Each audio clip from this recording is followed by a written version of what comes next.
Hello friends, welcome back to the my new video guys and my YouTube channel guys. Today friend we are going to upload guys Infinix phone setting guys, and today we will address guys mobile hotspot guys, how can we use in Infinix phone device. Friends, you want to use guys your hotspot setting, full hotspot setting guys. Today friends I will show you in this video. So friends, open your phone setting guys. After on phone setting guys, click on guys your phone hotspot setting, then guys click on Wi-Fi hotspot, and guys you can see guys your hotspot setting, and we will tap here. Friends, first of all you can check guys your device name guys. You want to change guys your device name, so guys you can change from here.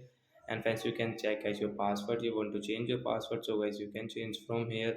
Save hotspot setting to change it. Then guys you can see guys your hotspot. So guys, first of all guys, now we will on. After on guys you can see one more thing guys, share hotspot. So when you want to share guys your phone mobile hotspot, so you can share, scan guys QR code to connect this Infinix HH, this device name guys. You can see one time data limit guys you can on, and guys you can set guys your data limit setting from here in your Infinix phone device, and you can use it. So and once you want to off, so guys you can off from here your hotspot. After guys you cannot share guys your hotspot. So that's it guys, thanks for watching the video, bye guys.